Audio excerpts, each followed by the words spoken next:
مجھے کوئی پریشانی نہ ڈر نہیں، جہاں اتنی لڑائیاں نہیں وہاں ایک اور اچھی لڑائی لے لوں گا. لیکن میرا پرابلم یہ ہے کہ سر یہ پالیسیز کو اگر ہم سنبھال نہیں سکتے تو پھر سر ہم پھر ملک کو آگے کس طرح لے کے چلیں گے؟ اور اس کے اندر جو ڈیویشن ہوئی ہے، وزیر کہہ رہا ہے مجھے نہیں پتا، دوسرا وزیر کہہ رہا ہے مجھے نہیں پتا، سیکرٹریز کہہ رہے ہیں مجھے نہیں پتا، ایف بی آر کہہ رہی ہے مجھے نہیں پتا، بورڈ آف انجینئرنگ بورڈ کچھ اور کہہ رہی ہے اس کو نہیں پتا. والد نے کہا دو روٹی کھا لینا، آئی ایم ایف نے کہا ہے. والد نے کہا ایک دفعہ نہانا، آئی ایم ایف نے کہا. یہ تو ہم نہیں ڈرامے کر سکتے نا کہ آئی ایم ایف نے کہا ہے. آئی ایم ایف نے تو یہ شرائط نہیں کی کہ آپ چیری پک کر لیں. فائنانس کمیٹی کے اوپر سر ہاؤس کی میں توجہ چاہتا ہوں سر. محسن عزیز صاحب کا بھی میں شکریہ ادا کرتا ہوں. ہم نے ہمیشہ بات کی ہے پالیسیز کی ایگزسٹنس کی اور کنٹینیویشن کی. ایک ایس آر او نکالا گیا تھا چیئرمین صاحب میری سابقہ پارٹی اور میری سابقہ حکومت کے دور میں، جس میں محسن عزیز صاحب نے بھی اس کو انڈورس کیا پی ٹی آئی کے، اور میں ان کا شکر گزار ہوں کہ انہوں نے سچ کا ساتھ دیا. اور اس ٹائم پہ ایک ایس آر او نکالا گیا اور اس ایس آر او کے تحت ایس آر او بعد میں نکلا اور اس کمپنی کو اربوں روپے کا فائدہ پہنچ گیا کہ وہ ایس آر او اسپیسیفک تھا اس کمپنی گاڑیوں کی کمپنی کی.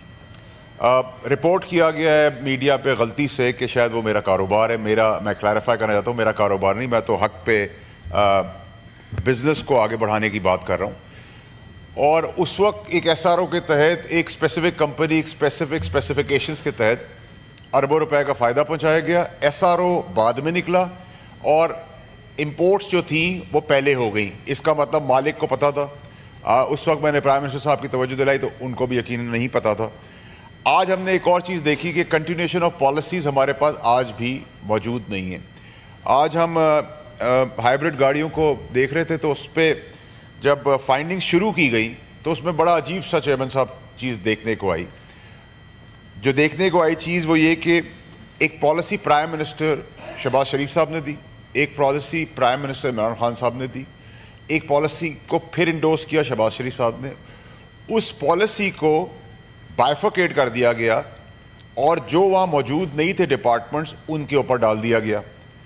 پہلے نام آ گیا منسٹر انڈسٹریز کا کہ انہوں نے کیا ہے.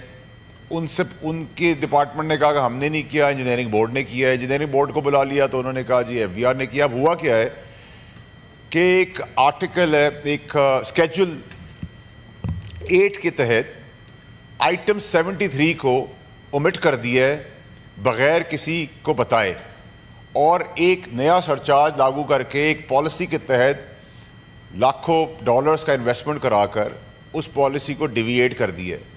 اور اس ڈیویشن کے بعد ایک مخصوص حصے کو اس کا فائدہ ہوگا اور باقی لوگ سڑک پہ آ جائیں گے. تو جب ہم انویسٹمنٹ کی بات کر رہے ہیں اور ایس آئی ایف سی کے امبریلا کے انڈر میں بھی بات کر رہے ہیں اور انویسٹمنٹ بڑھانے کی بات کر رہے ہیں، ملک میں کام کاروبار عام آدمی خاص آدمی کے لیے بڑھانے کی بات کریں، تو اگر یہ پالیسیز اور ڈپارٹمنٹس کی آپس میں الائنس ہوگا اور اس طریقے سے اگر چلیں گی تو سر پھر تو سبھی سڑک پہ آ جائیں گے سمیت میرے آپ کے اور پاکستانیوں کے.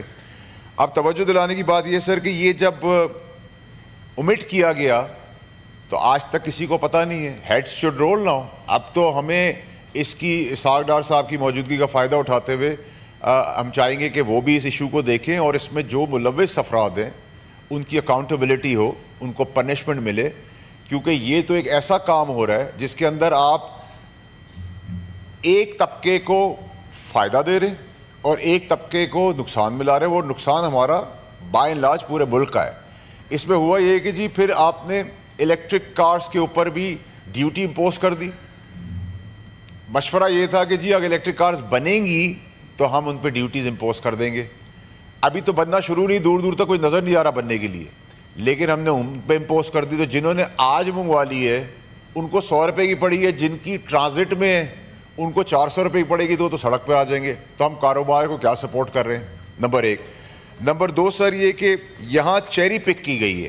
یہاں ایک اسکیجول سے ہٹا کر آئٹم 73 کو ریموو کر دیتے ہیں بغیر بتائے، اور ایک ان میں سے باقی ساری چیزیں اسٹیگننٹ رہتی ہیں. 16 سے 21 کی پالیسی ٹھیک رہتی ہے اور 21 سے 26 کی پالیسی کے اندر ڈیویشن آ جاتی ہے.